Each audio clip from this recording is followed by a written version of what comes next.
Welcome to Chief of Party to Chief of Party, success in your first 90 days. As you navigate the USAID landscape for the first time or seek to sharpen your skills, we're here to provide the guidance you need to address the unique challenges of this role. Host Donna Vincent Roa, an experienced Chief of Party, will inform and inspire your journey. Hello, Changemakers, and welcome to this episode. We're going to dive into the heart of leadership within the USAID-funded project environment. Today, we're going to explore how to empower your deputies and other leaders on your team. This is a critical piece of the puzzle for every Chief of Party. Imagine stepping into a project where all the outcomes will not only shape your legacy, but most importantly, the lives and futures of communities across the globe. Well, that's a weighty responsibility for a Chief of Party. But the secret to carrying that weight, well, it's not about having the broadest shoulders. It's about building a team where every single member is empowered to lead in their own right. Let's talk about your Deputy Chiefs of Party, your right hand in the field. These individuals, well, they're what I call force multipliers. When you empower your deputies, you extend your reach, you multiply your effectiveness, and deepen the project's impact. Well, how do you do it? First, delegation is key. It's about entrusting authority along with responsibility.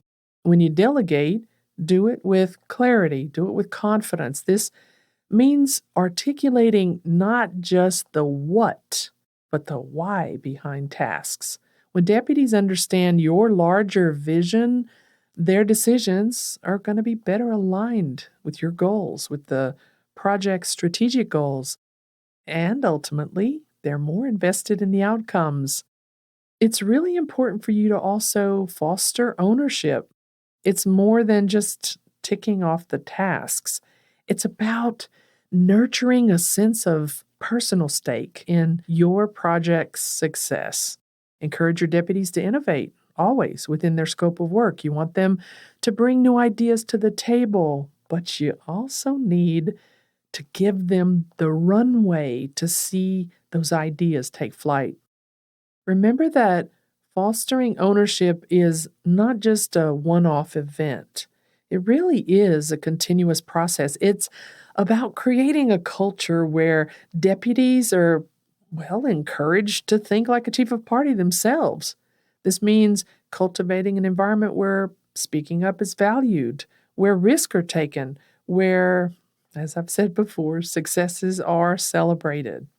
But what about the rest of your leadership team? How do you empower them to contribute to your project success? Communication? Well, it's the linchpin.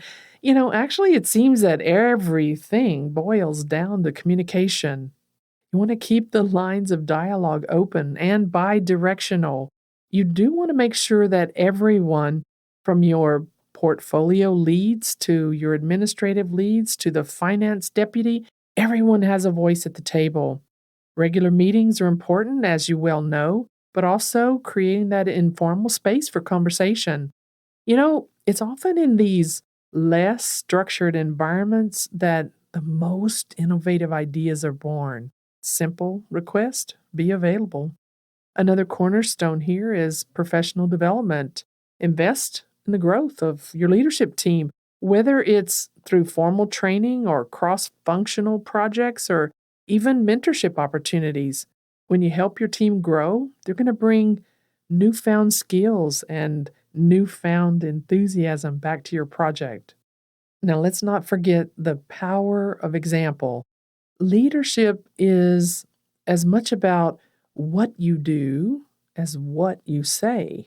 You want to demonstrate qualities you want to see in your team. If you want them to take initiative, show them what proactive leadership looks like. If you want them to be resilient, show them what grace under pressure feels like. Now, as we wrap up, here's something to ponder. How will you know when you've successfully empowered your deputies and your leadership team? Look for the day when they bring you solutions instead of problems, when they come to you with a plan rather than a question, and when they start to empower others on the team just as you've empowered them. As we sign off on today's episode, remember the strength of a chief of party lies not in the might of one, but in the collective power of many. When we empower our deputies and other leaders, we're not just building a team, we're building a legacy of leadership that's going to carry long after your project has achieved its goals. Now let's spark a spirit of possibility here and move from insight to action. Take a look at your current approach to empowerment. And this week, identify one actionable step that you can take today to strengthen your deputies and leadership team. Because in the end, the most successful chiefs of party are those who create more leaders. I'm Dr. D. Have a great week. Thank you for tuning in to Chief of Party to Chief of Party, Success in Your First 90 Days, your go-to source for insightful, actionable guidance that can shape the success of your project.